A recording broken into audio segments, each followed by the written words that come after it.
Et salut Coutances et bienvenue dans cette édition du mois de décembre enregistrée au marché de Noël de Coutances en plein centre de l'espace Saint-Nicolas. Bien qu'il fasse froid, l'équipe du podcast est aujourd'hui au complet avec Germain, Florentin, Christophe et moi-même Mathis. Pour ce numéro, nous serons accompagnés de Eric Perceau qui est ici en tant que président de l'association départementale de défense des consommateurs et usagers, consommation, logement, cadre de vie. Puis nous découvrirons une histoire de Papy Castel, contée par nul autre que Christophe. Nous aurons ensuite la visite de 2 exposants du marché de Noël et nous conclurons par le récit de Germain à propos d'un rude hiver du passé dans sa chronique Oyez Constance. Mais une nouvelle fois et pour amorcer ce podcast, je vous propose de venir vous asseoir et de déguster le Globi-Boulga de Noël. Prenons, si vous le voulez bien, une première bouchée de ce Globi-Boulga.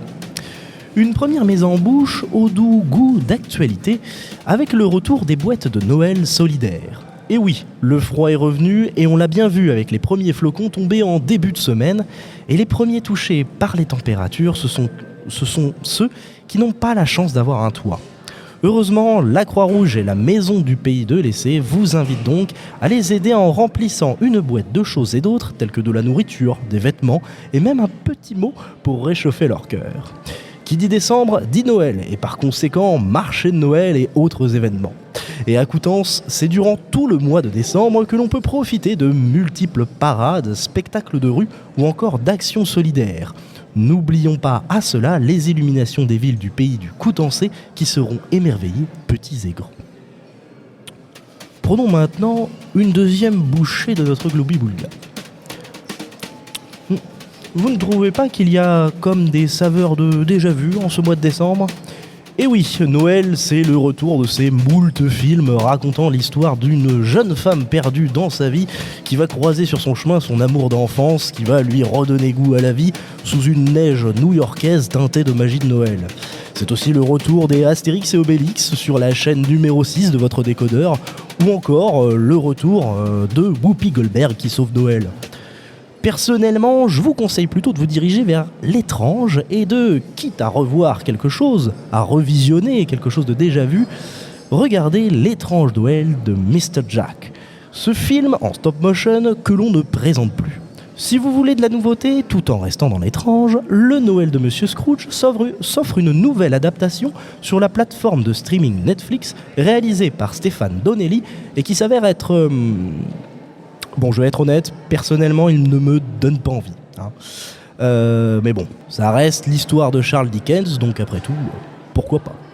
Toujours sur Netflix, dirigeons-nous vers une valeur sûre, Klaus.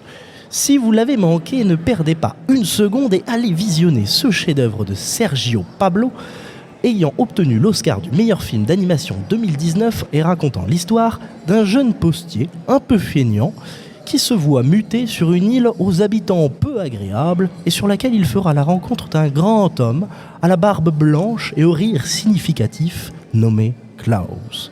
Enfin, si la magie de Noël vous barbe, mais que vous souhaitez quand même être dans le mood, je ne peux que vous conseiller de voir Violent Night, un film réalisé par Tommy Wirkola mettant en scène une prise d'otage dans laquelle le Père Noël fera éruption pour casser la figure aux méchants tel un véritable membre des Expendables. Prenons maintenant, si vous le voulez bien, encore une fois, une troisième bouchée. Vous sentez cette saveur de cannelle qui réchauffe les papilles. Et oui, comment parler du mois de décembre sans évoquer la gastronomie ? Sucre d'orge, truffe au chocolat, dinde de Noël, trop de choses à dire. Par quoi commencer ? Ah si, je sais. Commençons par le vin chaud. Et oui, au mois de décembre, le vin chaud fait son grand retour sur les marchés. Épicé, sucré, parfois même poivré. Il y en a pour tous les goûts. Je dirais même qu'il y en a même pour ceux qui n'aiment pas le vin. Et oui, connaissez-vous le cidre chaud ? Non, pas du tout. Eh bien, moi non plus, je ne connais pas le cidre chaud. Honte à moi, fier habitant de Normandie, n'ayant jamais eu l'occasion de goûter ce cocktail local qu'est le cidre chaud. Alors c'est clairement la même chose que le vin chaud. C'est un cidre un petit peu épicé que l'on réchauffe. Et très honnêtement, si vous connaissez un endroit où l'on peut en déguster, s'il vous plaît, envoyez-le nous par message. parce qu'on veut tester ce cidre chaud. Absolument, c'est clair. Je rappelle toutefois de faire attention, l'abus d'alcool est dangereux pour la santé. Voilà. Et il est fortement conseillé de manger lorsque l'on boit. Alors quoi de mieux en ce mois que la traditionnelle bûche de Noël? Mais au fait, d'où tient-elle son origine? Eh bien, elle provient d'un ancien rite païen où l'on brûlait une énorme bûche en offrande aux dieux lors du solstice d'hiver. Au fil des siècles, cette dernière se transforma en une somptueuse et délicieuse bûche glacée que l'on déguste en fin de repas, notamment dans les pays francophones. Bon, il y a beaucoup plus de détails historiques et ethnologiques, mais je ne vais pas m'étaler sur les plates-bandes de notre cher Germain. Et comme la bûche de Noël termine le repas, c'est sur cette note sucrée que se termine cette dégustation de Gloopy Poulka. Super. Merci Mathis. Merci Mathis. Donc, merci. Moi je rajoutais aussi pour les films qui sont toujours rattrapés chaque année, tu parles justement de l'adaptation de Noël de Scrooge, mais je pense toujours à la fameuse Je vois Noël même de pas ce que Picsou. c'est. Le Noël de Picsou avec les trois fantômes. Non, le Noël de Scrooge. je vois pas. Scrooge et Picsou en fait.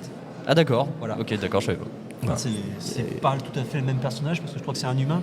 Oui, Scrooge c'est un humain, mais oui, clairement, enfin, Picsou qui s'appelle Balthazar Scrooge, MacDuck en original, c'est une figure en fait représentative de Scrooge des livres de Charles Dickens.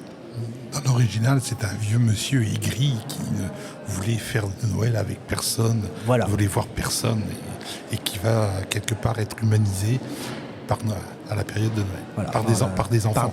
Par des enfants. Et oui, comme tu disais, donc il y a eu une adaptation effectivement avec trois fantômes qui de Walt Disney en fait, avec le Voilà. personnage de Picsou qui donc s'appelle Scrooge en anglais. Et c'est vraiment peut-être, c'est une base qui a amené donc plein d'autres adaptations du même conte de Charles Dickens en fait. Et c'est Walt Disney, on sait bien que c'est une référence pour beaucoup de contes maintenant. Et oui. Et ça en fait partie plus ou moins en fait. Oui, mais c'est pareil, une autre adaptation, alors là, pas de Charles Dickens, mais de...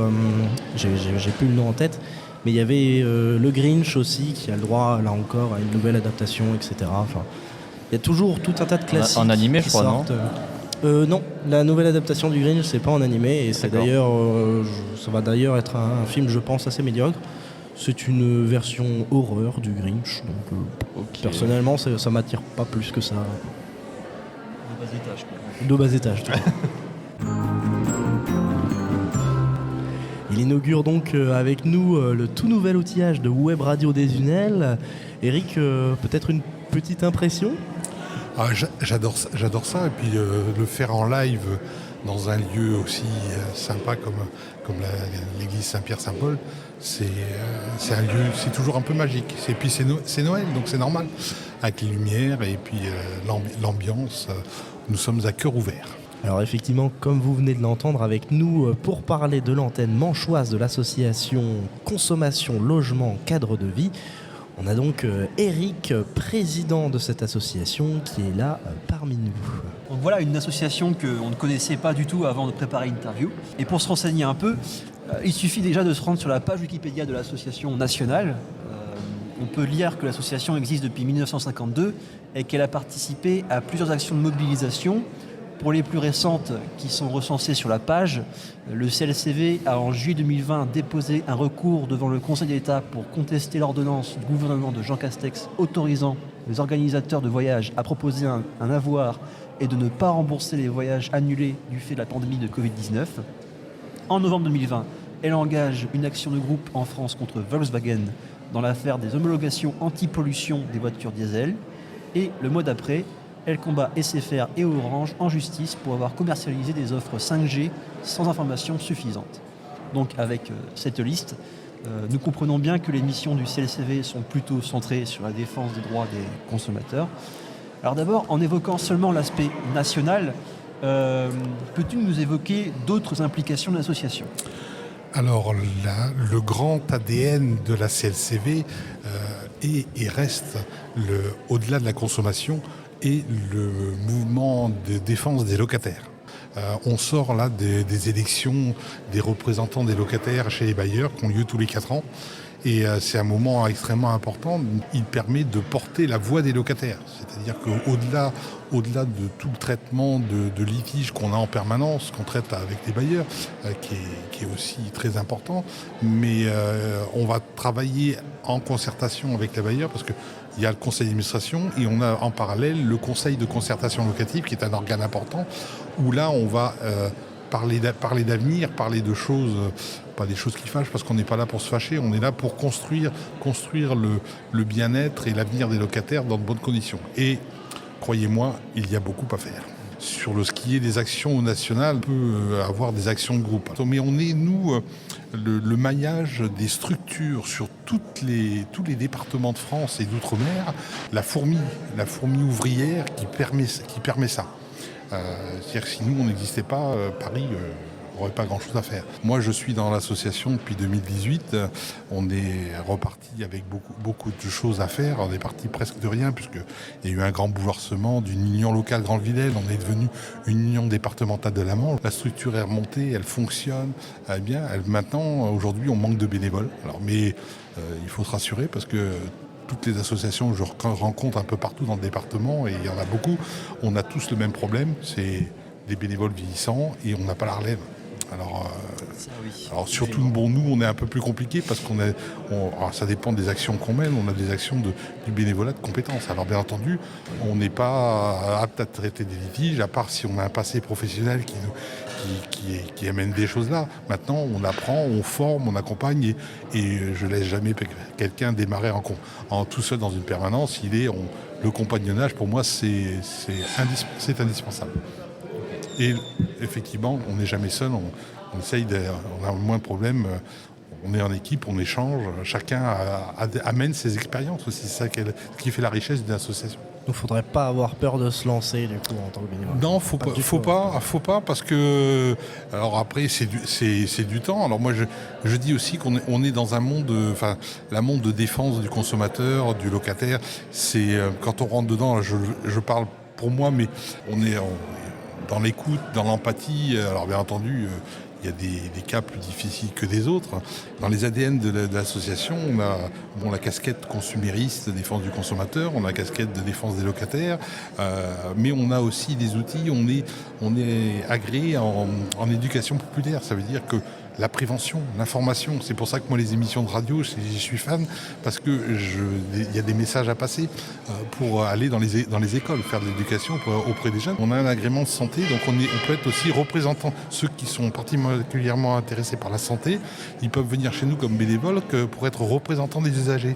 Alors c'est intéressant parce que dans tous les établissements de santé, on est indépendant. On n'est pas tributaire de la direction de l'établissement. On est là pour. Important de le souligner. Voilà, c'est important.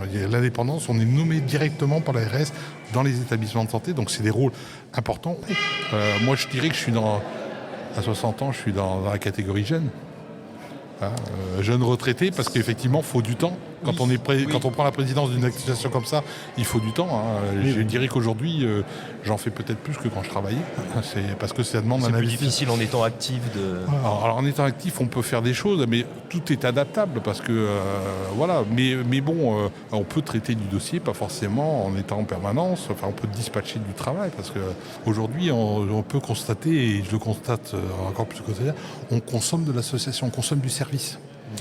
Alors que nous, on n'est pas, effectivement, on rend un service, mais pas en termes de marchandage. Moi, j'ai des gens ça m'a fait sourire. À la fin d'un entretien, j'ai passé 1 heure d'entretien de l'information. À la fin, les gens se lèvent, ils me disent « Je vous dois combien ?» Je ne suis pas en consultation, alors je leur réponds, non, vous ne me devez rien, mais si vous voulez, si vous voulez prendre l'adhésion à l'association, l'adhésion aujourd'hui, c'est les gens croient qu'ils payent un service. J'ai dit non, les associations, alors on espère qu'une adhésion sera pérenne, parce que c'est ce qui nous permet de soutenir le fonctionnement de l'association. Un petit peu dans donc, cette structure du coup, départementale qui est née récemment, en 2017, le fonctionnement dans les grandes lignes donc, de la structure structure départementale, c'est pas un système de permanence où les usagers, les locataires peuvent Alors aujourd'hui, aller demander des renseignements, une aide, un soutien. Alors aujourd'hui, on fonctionne du fait d'un peu de manque de bénévoles, on fonctionne avec un numéro unique de téléphone pour tout le département et une adresse mail pour tout le département. Alors c'est une permanence téléphonique, alors bien entendu, on répond rarement en direct. On peut peut-être donner le numéro. Oui, alors le 02 50 81 82 19, mais je conserve tous les messages et ils sont dans tous les dossiers. Donc je ne jette rien parce que je garde des traces de presque tout. Quand c'est possible et que le problème n'est pas trop compliqué, je donne des conseils, des informations, des choses à faire. Alors leur donner les moyens aussi d'apprendre et après de revenir vers nous, des conseils pour faire des courriers aussi parce qu'il ne faut pas faire n'importe quoi. En dehors de la demi-journée de permanence, quand vraiment il faut qu'on se voit, le travail, on peut dire que le travail est permanent. On a la commission départementale de la Manche, est un organe important puisque on est une des meilleures de France avec un taux de conciliation de plus de 80%. Le top 10 des litiges, c'est les non-restitutions de dépôts de garantie par les bailleurs. Alors parce qu'ils trouvent toujours le moyen de trouver quelque chose et d'essayer de garder le dépôt de garantie. Et en règle générale, d'essayer d'en facturer un peu plus. Donc il faut vraiment appuyer. Alors des fois, il est légitime, des fois, mais dans la majorité des cas, il y a beaucoup d'abus. Donc voilà, la conciliation est de faire prendre conscience à tout le monde du problème, et puis d'arriver à trouver une solution, une conciliation, de concilier sur le sujet pour éviter d'aller au tribunal, parce que vous essayez de jouer un peu le rôle d'arbitre. Le rôle de conciliateur, on a des conciliateurs de justice, des fois on oriente et on participe. Moi je participe, j'ai assisté des adhérents en conciliation en conciliation de justice. C'est un peu ce qu'on fait nous, et je fais tout pour pas arriver là. Est-ce que ça vous arrive de faire des collaborations, que ce soit avec des organismes ou avec d'autres associations ? Je suis absolument pas fermé à des collaborations. Là vous voyez, on n'a pas pu présenter de liste parce qu'il nous a manqué 2 candidats hommes. Donc c'était les élections pour bien cibler les représentants au conseil d'administration. À côté de ça, vous avez chez tous les bailleurs publics, vous avez ce qu'on appelle le conseil de concertation locative. Et là, nous pouvons siéger. À partir de cette année, on va fortement y participer, et notamment avec la CNL 50 qui est une association départementale, alors, qui fait partie aussi des grandes associations nationales, et donc on travaille en concertation. Globalement, est-ce que le bilan de l'association, de votre structure, c'est plutôt une réussite jusque-là, et est-ce que le Covid a quand même marqué pas mal le milieu associatif. Est-ce que le Covid a posé un frein ou au contraire a boosté votre fonctionnement Eh bien, je dirais que ça a servi d'explosif. Alors, je vais expliquer pourquoi explosif, parce que en 2020, je vais vous donner des chiffres, rien qu'en termes de dossiers, 2019, 107 dossiers, 2020, 280 dossiers. Ah ouais. Au niveau départemental. Ouais.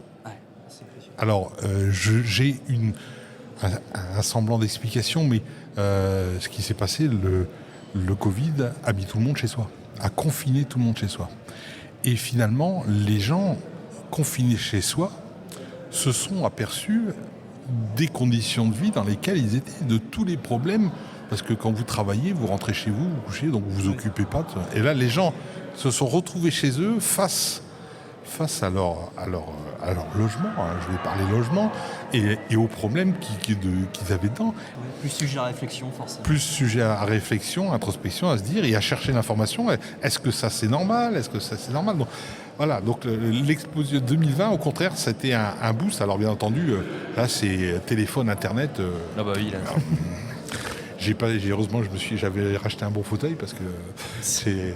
Et donc le message est assez clair et concis. L'un des meilleurs moyens d'aider l'association, c'est de devenir bénévole.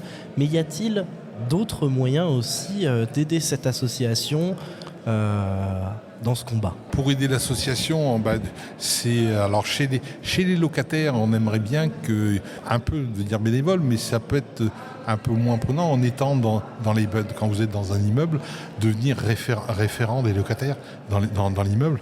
Un genre de délégué Voilà, un référent qui pourra dialoguer, qui sera au cœur des logements pour ramener l'information, pour discuter et puis être un relais, parce qu'on ne peut pas être partout. On peut pas être... Justement, les locataires, eux, sont partout. Donc c'est sur eux qu'on veut s'appuyer pour revenir vers nous. Alors effectivement, d'avoir un référent locataire, je sais que la CNL l'a mis en place, l'a pratiqué, c'est une bonne stratégie, parce que nous, sans les locataires, on n'est rien. On est en plein dans les booms des consommations d'énergie. C'est un sujet, là, va y avoir des situations qui sont difficilement et qui vont être dramatiques parce que l'explosion des charges en termes d'énergie haute, elles sont pas devant nous, elles sont pas derrière, elles sont devant. Et nous, justement, en tant qu'association locataire, siégeant dans les conseils d'administration, quand on y est, ou dans les conseils de concertation, ça va être d'avoir un regard sur ces charges, de trouver des solutions, et puis d'essayer de demander aux bailleurs qu'ils aient potentiellement un peu plus d'ambition pour pas augmenter les charges et trouver des solutions pérennes. Alors, c'est pas grand-chose. Mettre sur les robinets des mousseurs qui permettent de réduire la consommation d'eau pour le même temps de robinet, vous pouvez consommer 3 fois moins. Vous comprenez qu'il faut... C'est quasiment un combat. Hein. Alors c'est un combat national. C'est un rapport de force. J'aime pas tellement mon rapport de force, mais c'est de montrer, effectivement, si le bailleur il a personne en face, il va se dire pourquoi je me bouge de derrière. Et puis nous aussi, si on n'a pas derrière nous des locataires pour lesquels on va porter la parole, on se dit, est-ce que ça vaut le coup ? Je vois beaucoup d'associations humanitaires qui s'envolent dans les activités, mais alors je ne vais pas être péjoratif, mais c'est vrai que c'est un peu plus facile que régler les problèmes locatifs. Ça, certes. Mais bon, je travaille aussi avec ces gens-là parce que c'est complémentaire. Voilà, on n'est pas là pour se tirer dans les pattes l'un l'autre. Chacun mène sa pierre à l'édifice. Humanitaire ou de l'humanité, parce qu'il faut faire preuve d'humanité. En plus, on est en période de Noël, mais bon, c'est pas l'esprit de Noël, mais c'est l'esprit de l'humain. L'humain, le locataire doit être au cœur. Moi, j'ai vécu il n'y a pas longtemps une situation où des gens, je suis arrivé malheureusement, c'est un peu triste, c'est frustrant des fois parce que des fois on me contacte, mais j'arrive après la bataille. Et les gens, j'ai rien pu faire, ils se sont trouvés expulsés juste avant la traite de Noël. Donc il y a plein de choses, il faut travailler sur les discours. Mais rien, ça devient assez pointu. Chez nous, vous êtes bénévole, vous êtes curieux. Vous êtes curieux, vous avez envie de servir, parce que quelque part c'est ça aussi. Pas avoir l'esprit chevillé au cœur, parce que il est bien clair qu'aujourd'hui on ne peut pas demander à un bénévole d'être investi, je dirais, au niveau où moi je le suis, parce que c'est pas possible. Mais moi j'aimerais bien justement que ça se répartisse pour retrouver un peu aussi sa vie personnelle, parce que quelquefois on fait des choix où il y a des choses que je fais pas pour moi. Eh bien, merci beaucoup d'avoir répondu à nos questions. On rappelle peut-être le numéro de téléphone, 02 50 81 82 19. C'est le même pour s'inscrire en tant que bénévole, peut-être ? Oui, c'est pour nous contacter, quel que soit le contact. Pour quelle que soit la demande, il faut laisser un message. Alors, l'adresse mail, c'est clcv-manche-50@clcv.org. Je rappelle le tiré du 6. Tiré du 6, oui. Et il y a effectivement un site internet aussi, https://www.clcv.org. On a précisé la Manche. Voilà, donc il faut vous cliquez, il y a une carte de France, vous cliquez sur la Manche et ça vous envoie sur l'UD départementale de la Manche.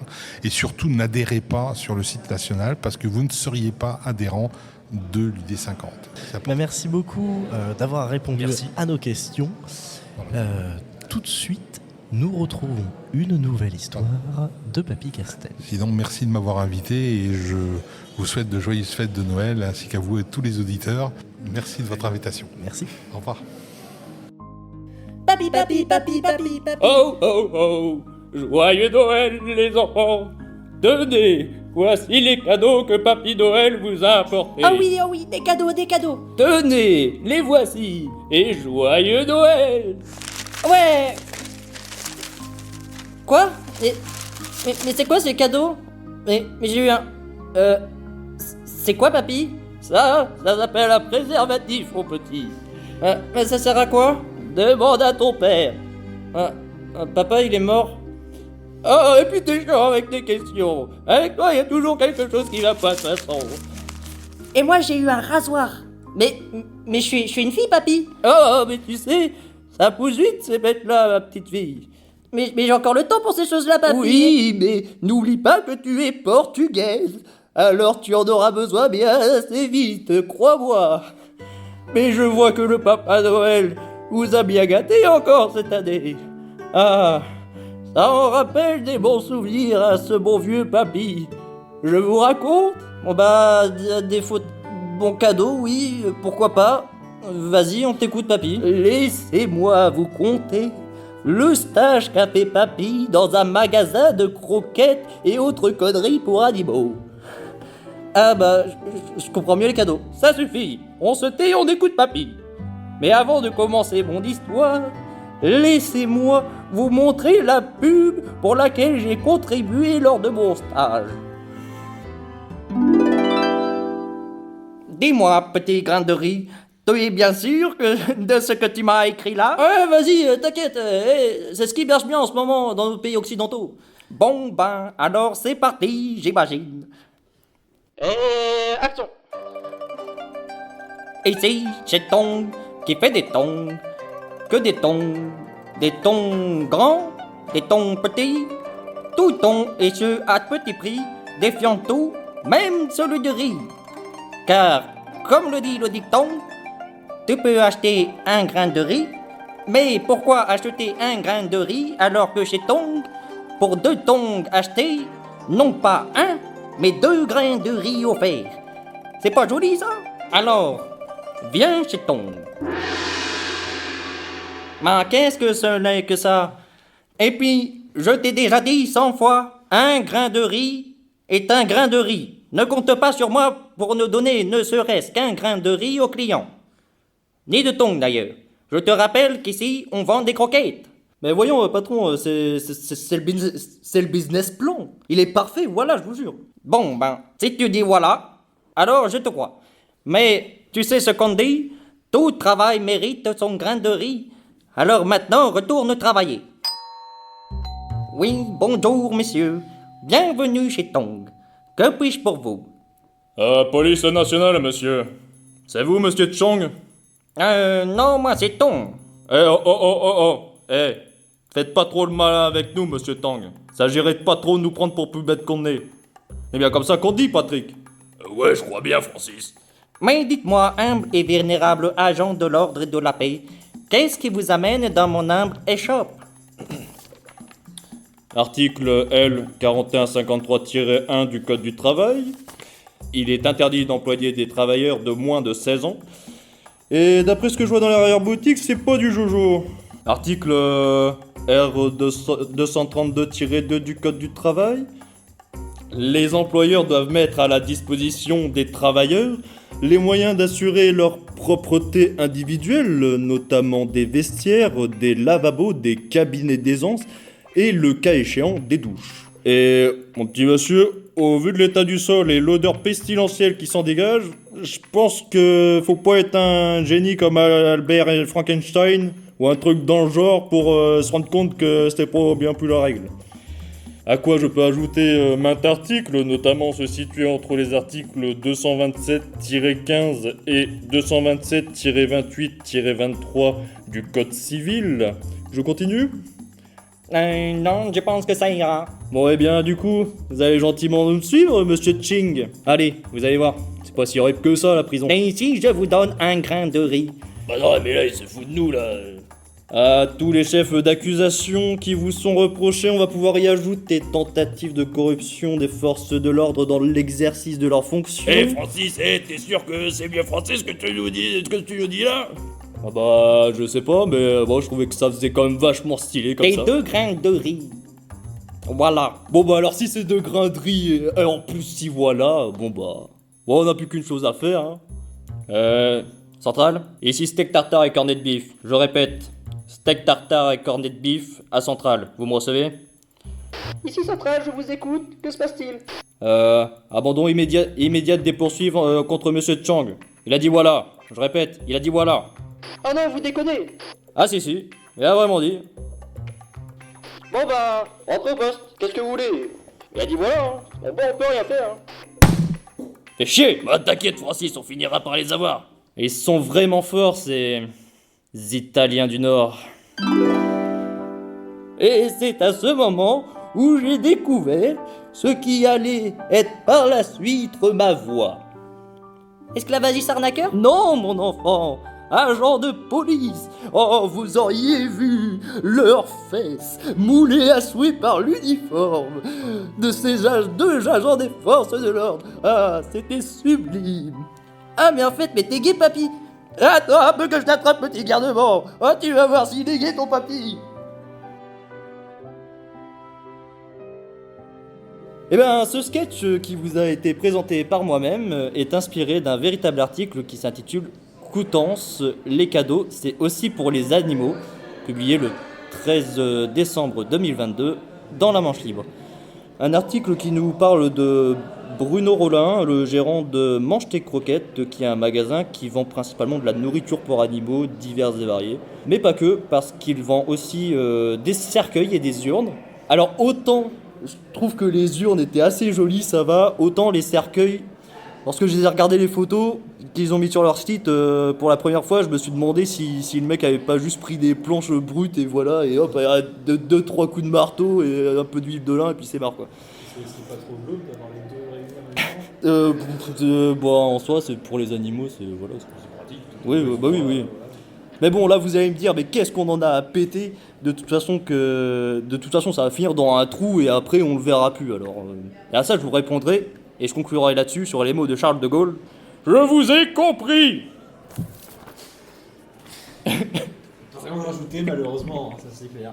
Eh ben, merci Christophe pour ce. Ou pas merci, ça dépend. À méditer, 3 petits points. C'est ça. Tout de suite, nous recevons Bérangère, donc de Bella Maroquinerie. Donc tu es notre première artisante d'aujourd'hui.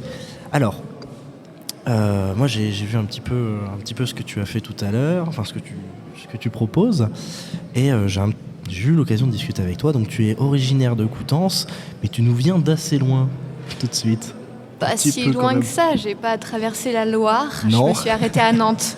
Ça t'est venu comment Quand est-ce que tu t'es dit, allez, je vais me lancer, devenir artisante en maroquinerie? Alors, à la base, j'étais pas partie vers la maroquinerie réellement. J'ai fait, après la 3e, un bac professionnel au lycée Les Sapins. Alors, ça s'appelle plus le lycée Les Sapins, c'est Thomas Pesquet. Oui, c'est ça. Dans l'habillement, j'étais plutôt partie dans la couture habillement. Et après, j'ai fait un BTS chaussures maroquinerie à Cholet, donc pas très loin de Nantes, pour le coup. Et c'est là que le travail du cuir, j'ai trouvé ma passion, en fait. Ma passion, c'était la couture. Et là, du coup, le travail du cuir, ça a vraiment été une révélation. Alors tu mélanges un petit peu les deux, de ce que j'ai pu voir, il y a du tissu, il y a du Oui, cuir. il y a quand même des restes de couture, pour le coup, à textile. J'aime bien mélanger sur les sacs, sur les pochettes, mélanger un peu de tissu et de cuir. Parce que c'est vrai que j'essaye de trouver des cuirs avec des motifs, des textures, mais on en trouve plus facilement dans le tissu. Du coup, j'aime bien mélanger. J'ai pas vu ton étalage, je suis désolé, mais du coup je suppose qu'il y a quand même un minimum d'intérêt artistique, sûrement peut-être, pour pouvoir façonner ce que tu réalises.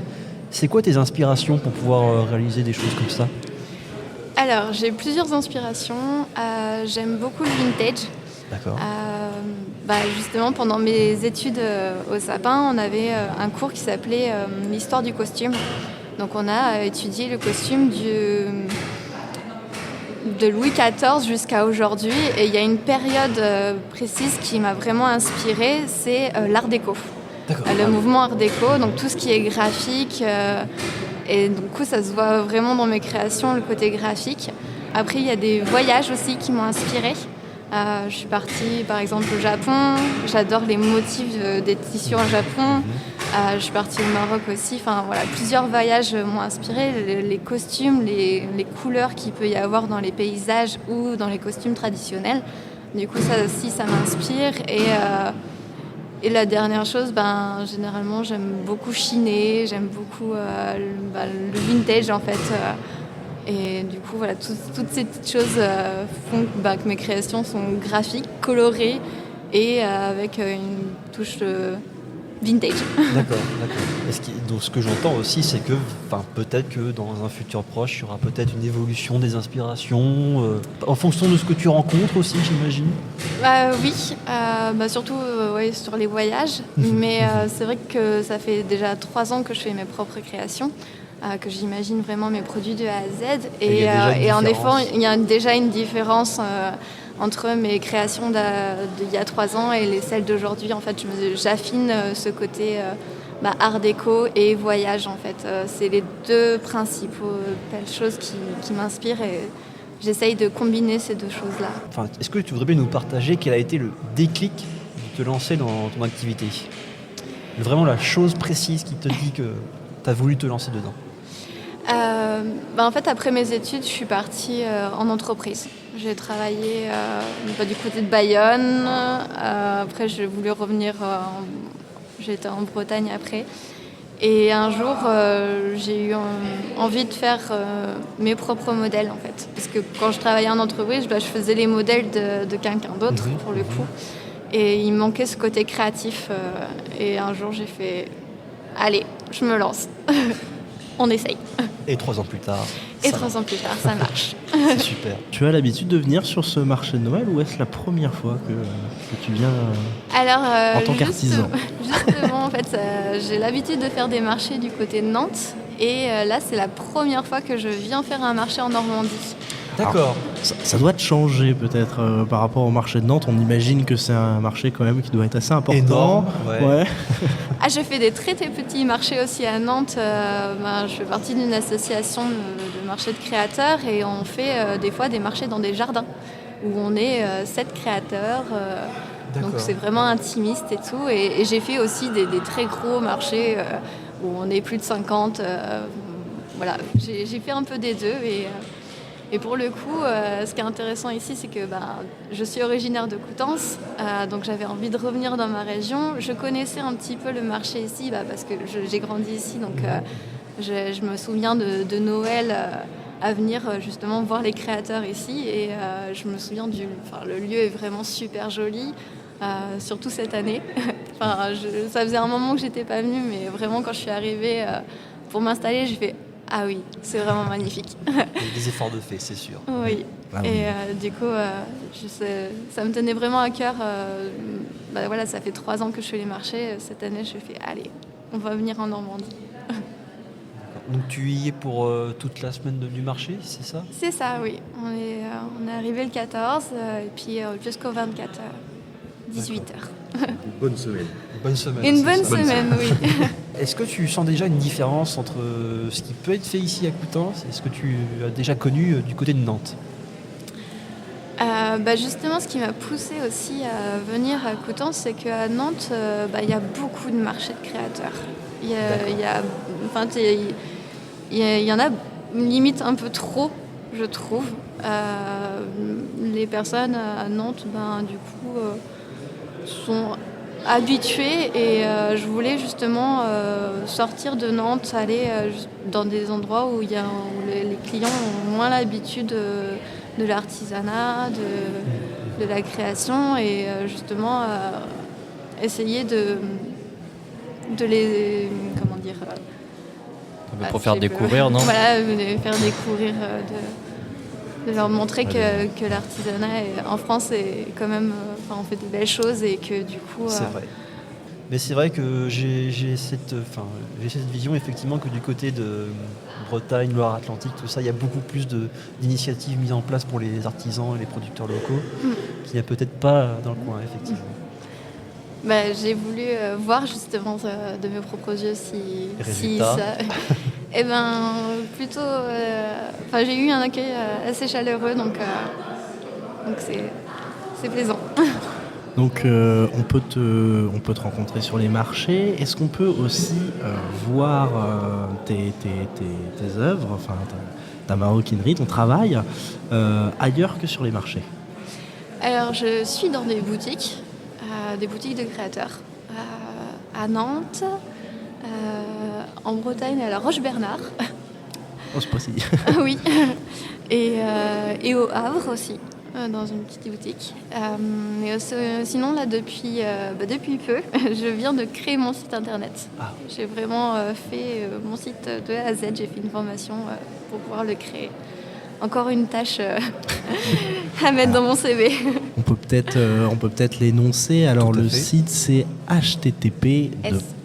Ah, il n'y a pas le S. y a pas le- Alors, https://www.bellamaroquinerie, donc Bella, B-E-L-A, pas deux L, maroquinerie.com et slash.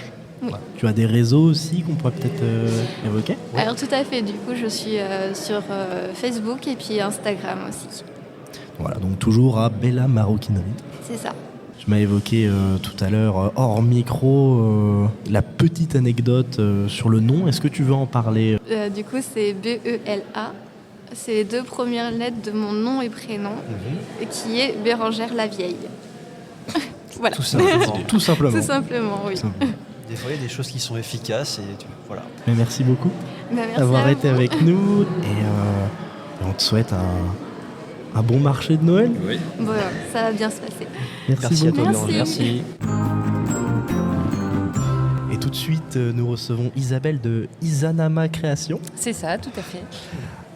Alors, Isabelle, j'ai pu voir tout à l'heure, en passant devant ton stand, que tu faisais beaucoup de petites choses en bois notamment. Oui. Alors tout d'abord, première petite question, comment t'es venue l'idée de devenir artisan et qu'est-ce qui t'a donné envie de travailler le bois comme ça et de faire ces petites choses? Alors je travaille en fait avec mon compagnon, on fait ça tous les deux. Lui est ébéniste de métier et moi couturière à la base, donc des travails manuels l'un et l'autre. Et on faisait beaucoup de choses au début pour nous. Et de fil en aiguille, on en est arrivé à créer notre entreprise et développer le travail autour du bois, du coup. Et du bois recyclé. Ah, du bois recyclé spécifiquement? Oui, ouais. On utilise des anciens parquets, anciens planchers, bardage de grange. Donc que du bois local et recyclé pour tout ce qu'on fait.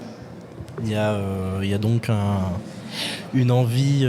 Tout à fait, une volonté éco-responsable. Autant que possible, c'est pas parfait, mais on fait au mieux. Et vous allez le chercher où, le bois C'est souvent sur le Bon Coin, en fait.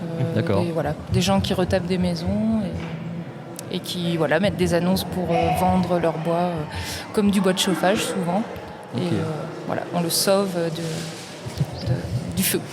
Vous avez des personnes qui donnent aussi le bois en sachant ce que vous faites? Pas beaucoup, mais un petit peu. Il y a un petit peu de bouche à oreille qui fonctionne et on aimerait bien développer ça. Parce qu'en fait, on galère un peu à trouver des bois justement sympas et locaux. Parce que les gens les jettent généralement, parce qu'ils ne savent pas quoi en faire, ce qu'on comprend, mais il faudrait qu'ils puissent arriver jusqu'à nous et ce serait parfait. Alors je pose la même question que tout à l'heure qu'à Bérangère. C'est quel a été, à toi et ton compagnon, le déclic pour pouvoir te lancer dans cette aventure? Il n'y a pas eu de réel déclic d'un coup d'un seul, ça s'est fait vraiment progressivement en fait. Au début, on a essayé avec des toutes petites séries, voir si ça plaisait. Et puis après, on a développé. Et après, c'est un mode de vie aussi en fait, d'être auto-entrepreneur. Donc une certaine liberté. Et après le travail artisanal, donc de travailler en circuit court. Bon, alors encore une fois avec du bois local. Et du coup, de faire vivre l'économie locale. Et nous, d'en vivre aussi en créant notre emploi nous-mêmes. Alors, il y a beaucoup de couleurs sur tes œuvres. Moi, les petites maisons, les petites cabanes qu'on voit me font beaucoup penser à des cabanes assez connues dans le coin.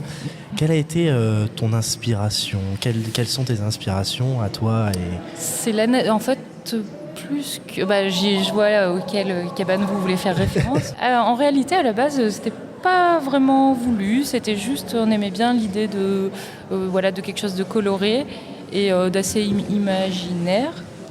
On est à côté de Rennes à la base, donc pas tout à fait d'ici, donc on ne connaissait pas les cabanes qui sont pas loin d'ici, dans les cabanes de Gouville, hein, j'imagine. Et donc non, c'est plutôt la nature, les voyages qui nous inspirent. Et puis oui, les couleurs, c'est vrai que c'est coloré mais et doux en même temps. Oui, c'est pas agressif. Non. Oui. J'ai vu qu'il y avait des porte-manteaux aussi, c'est ça? Ouais. Pareil, après, tout ce qui est la partie... parce qu'il y a des parties en ferraille dessus, c'est du tout fait ou... Ouais, ça Ouais, on les achète directement tout fait. On a essayé de trouver une solution pour les faire nous-mêmes ou les commander, les faire le plus localement possible, mais en fait on n'a pas trouvé. Pas possible. Non. Dans l'idéal, on aimerait bien... On essaye de voir peut-être sur des vides-greniers ou des brocantes, mais il faudrait trouver des gros lots de crochets pour les porte-manteaux. Pour en avoir suffisamment. Ouais, voilà. C'est à développer, ça. Tu expliquais tout à l'heure que vous veniez de Rennes. Oui, enfin, ouais. Côté de Fougères, Rennes. ouais. Ah, ok. Ouais. Donc oui, effectivement, Ouais. c'est pas très loin. C'est pas très loin du département non plus. Donc. Non, et c'est qu'en fait maintenant on est à Cherbourg. C'est vrai que du coup là on est entre les deux. Quoi. Okay. C'est la première fois que tu te présentes en tant qu'artisante au sein du marché de Noël de Coutances? Oui, tout à fait, ouais. C'est la première fois. Et puis le lieu est super chouette. Donc, pas déçu du coup? Pas déçu. Bon, on a un petit peu froid. Oui, le partage de ton opinion. Voilà. Ça devrait être moins pire. Voilà, mais non, c'est chouette. Et puis il y a plein d'artisans super aussi avec nous dans l'église. Donc ça, c'est important aussi que les autres artisans soient de qualité aussi.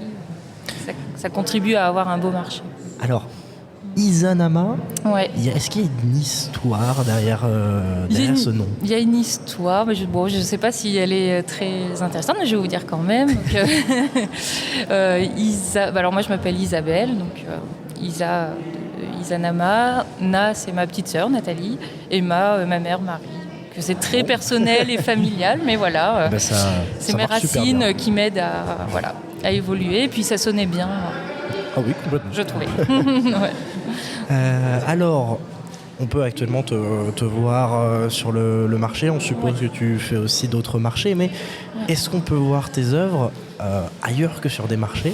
Alors, on a un site internet, izanama.fr. Et sinon, on est dans des boutiques aussi. Une boutique à Avranches, une boutique de créateurs, Manoa à Avranches. Une boutique à Rennes aussi, Éole, voilà. Et une boutique à Bricbec, My Café. Donc voilà, on est dans quelques boutiques où on dépose nos créations, et puis sur notre site internet, et puis sur les réseaux sociaux. Sur les réseaux sociaux, c'est le même nom aussi, c'est ça? Oui, c'est Izanama Création. Ouais. D'accord. Est-ce que si nous, on a du bois, on peut te contacter et te dire... carrément, avec plaisir, ouais. Si voilà, vous avez des anciennes planches, même qui traînent depuis des mois ou des années au fond de votre jardin, peut-être qu'on pourra en faire quelque chose, et on serait ravis de... N'importe quel type de bois. Alors, pas trop des palettes en pin, sapin, ça, voilà, on ne travaille pas vraiment, ou à titre personnel, mais pas dans nos créations. D'accord. Voilà, du chêne, du hêtre, du châtaignier, du noyer. Et donc pour te contacter, peut-être une adresse mail, un numéro de téléphone? Oui, alors mon numéro c'est 06 25 28 04 32. Et mon adresse mail, je la donne aussi. Allez. Si tu veux. Mais j'espère que je vais avoir beaucoup de bois pour l'année prochaine pour refaire tous les stocks. Hein. Donc c'est isabelle.mavel@yahoo.fr. Eh bien, merci beaucoup Isabelle d'avoir été parmi nous. Merci à vous. Oui, et puis j'espère également, comme on l'a souhaité aussi à Bérangère, que tu auras un bon souvenir de ce marché de Noël. Ben oui, j'espère bien. Il nous reste juste une petite semaine jusqu'à samedi. Donc, eh bien, joyeuse fête de fin d'année, joyeux Noël. Merci. Merci beaucoup. Merci, bonne fête. Puis bon courage. Merci. Sous le froid. Oui, c'est dur. Hein. Merci beaucoup. Et tout de suite, retrouvons Germain pour une nouvelle page d'histoire dans Olivier Constance.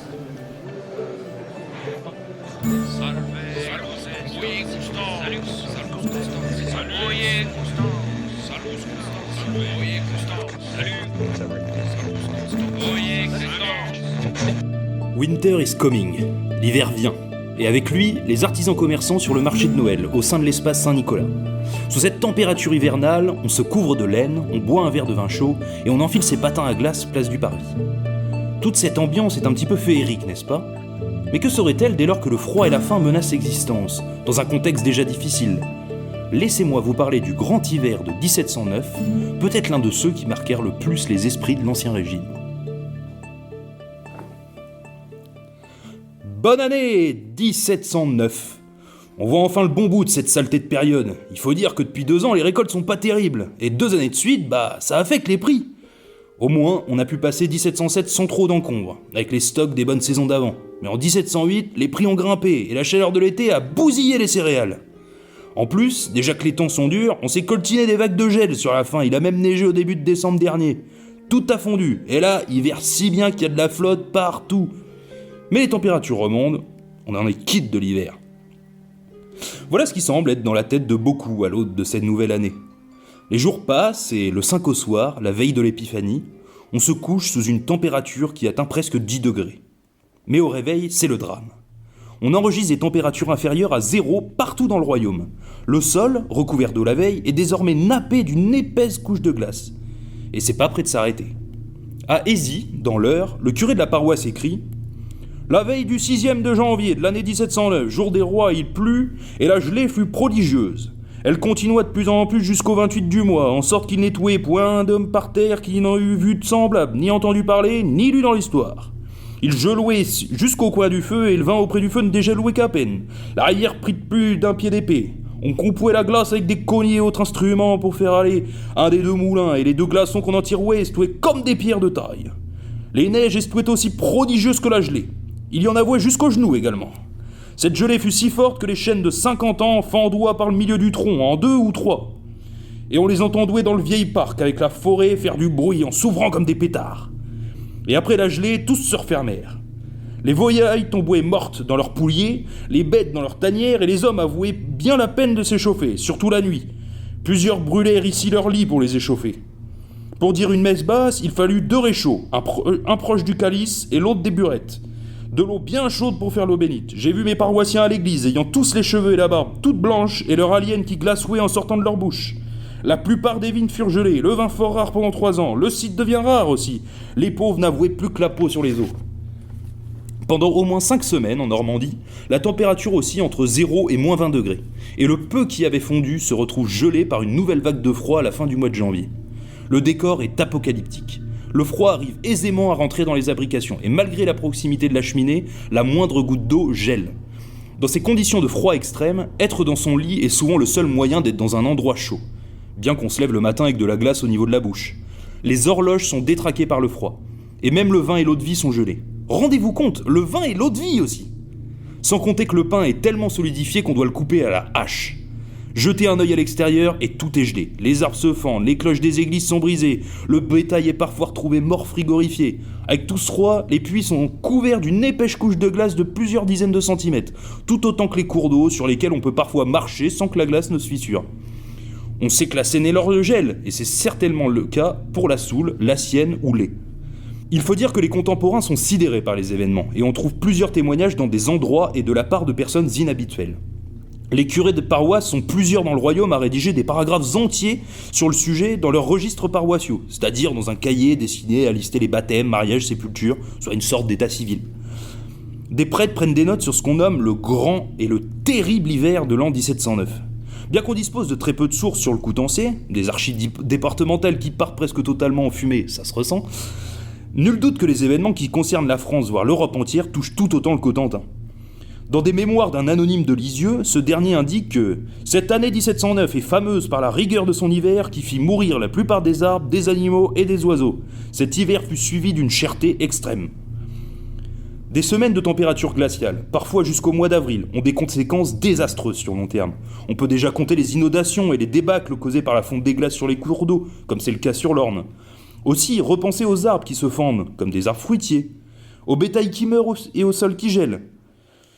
En effet, c'est toute l'agriculture d'une société déjà ébranlée par 2 années de mauvaise récolte qui est affectée. Certains fruits ne pousseront pas, et on devra planter des arbres qui mettront du temps à grandir. Le bétail qui meurt, c'est de la viande, du lait et de la laine en moins, soit des secteurs entiers qui sont affectés. Et surtout, les céréales. À l'arrivée du printemps, la glace fond et on découvre les semis d'hiver complètement pourris, avec de la moitié aux 2/3 des céréales qui sont parties. Ajouté au reste, ces cultures qui ne pousseront pas entraînent une véritable famine. Le curé de Courseulles-sur-Mer, lui, note dans son registre paroissial « Il gelote toutes les rivières et les fleuves d'une profondeur surprenante. Les neiges en si grande abondance durèrent si longtemps qu'elles firent mourir les bêtes sauvages dans les forêts et les oiseaux de plusieurs espèces dans nos campagnes. Cet hiver fit mourir les blés, particulièrement en France, dans la Picardie, la Beauce, la Flandre françoise, le Pays de France, le Roumois et en plusieurs endroits en Normandie et dans cette paroisse. Les 3/4 de tous les noyers, figuiers et autres arbres. Il n'y eut cette année ni vin, ni cidre, et la France ne pouvait pas fournir de couée, ensemencer les terres en froment que l'été en suivant fut très cher. Le pain valut à Paris plus de 8 sols, et à Caen 3 sols et demi la livre. On pourrait se dire que pour les manchots, habitués à vivre en partie du littoral, la mer pourrait fournir des compléments à cette nourriture qui manque. Eh bien, pas totalement, car même les huîtres ont été gelées par les températures. L'agriculture, qui je le rappelle est très largement majoritaire dans le pays, ça concerne à peu près 90% de la population qui vit de la terre, est durablement affectée. Les cultivateurs les plus pauvres, encore majoritaires, n'ont pas d'excédent à vendre et doivent utiliser le peu qu'il leur reste pour pouvoir trouver à manger. Certains demandent plus de temps pour payer le loyer de leur terre, qui tendent à augmenter. Pour se nourrir, on mange des céréales traditionnellement destinées aux bêtes, et des témoignages dans l'est du royaume font état de pain fait de fougères ou de coquilles de noix, faute de mieux. Toute une partie de la clientèle est appauvrie et incapable d'acheter des produits d'artisanat, et les artisans eux-mêmes arrêtent en nombre leur travail. Le froid et la faim ont un fort impact sur les contemporains. Des cadavres sont retrouvés gelés, des pauvres se ruent vers les villes pour y trouver un toit et de la nourriture, quand celles-ci ne ferment pas leurs portes comme à Angers par exemple. Les plus aisés ayant les moyens de manger de la viande attrapent les maladies du bétail affaibli par l'hiver. On trouve même des affamés morts après s'être goinfrés de la première nourriture trouvée, leur corps étant alors trop faible pour la supporter en quantité. L'indigence, déjà bien présente dans la société d'Ancien Régime, connaît une croissance brutale. Peut-être même que le mendiant âgé de 7 ans, hébergé par une habitante mais abattu par la maladie à Sérence le 24 janvier, ou bien le nouveau-né, retrouvé sur le pas d'une porte d'une servante le 19 février à Écosville, sont les conséquences de cette misère. Mais c'est difficile à confirmer. En plus, Sa Majesté le roi Louis XIV, déjà âgé, s'est lancé dans une guerre avec l'Autriche pour la succession espagnole qui semble interminable, et y consacre plus de la moitié des recettes de l'État. En plus, l'armée enchaîne les défaites et on accuse les soldats de voler la nourriture issue des quelques récoltes qui devraient revenir aux habitants. Bien que les villes et l'État tentent d'acheter en quantité des céréales pour pallier aux besoins du royaume et calmer l'agitation, le royaume est en ébullition. Le bilan est colossal. En quelques mois, on enregistre une surmortalité de 630 000 décès, pour une population d'environ 20 millions d'habitants, c'est-à-dire un petit peu plus de 5% tout de même. C'est pourtant près de 2 fois moins que la famine d'il y a 15 ans, mais la gelée spectaculaire laisse un souvenir plus marquant. Cet épisode est alors la dernière grande famine que connaît le royaume, puisque les crises suivantes ne seront que des disettes. Alors surtout, pour éviter les spectaculaires et dévastatrices gelées, couvrez-vous bien, mangez au possible à votre faim, faites-vous aider ou bien aidez ceux qui subissent de plein fouet l'hiver, et surtout, passez de très belles fêtes de fin d'année en espérant que votre vin ne gèle pas. Un grand merci aux personnes organisatrices du marché de Noël de Coutances de nous avoir accueillis aujourd'hui, et plus particulièrement à Adeline que nous félicitons pour son heureux événement, et Emmanuel qui nous a accueillis en ce magnifique lieu. Ce numéro touche à sa fin. Merci à Eric Perso d'avoir participé à notre podcast, mais également merci à Bérangère et à Isabelle d'avoir accepté notre invitation pour parler de leur artisanat. Encore une fois, merci à Nicolas de nous avoir assistés et qui, grâce à lui, nous avons pu avoir ce tout nouvel ensemble de matériel radio. Merci à Christophe d'avoir été avec nous. C'est un plaisir comme d'habitude. Merci à toi Germain aussi d'avoir été parmi nous. Merci, on est là. Et merci à toi Florentin d'avoir géré tout ce nouveau matériel. Merci à toi aussi Mathis. En attendant les numéros de l'année prochaine, n'hésitez pas à nous suivre sur Facebook et Instagram ou à nous contacter par mail à salutecoutance@gmail.com. Et bien entendu, vous pouvez nous écouter sur YouTube, Spotify, Google Podcast et l'application Podcast Addict. Joyeux Noël à tous et salut Coutances! Salut Coutances!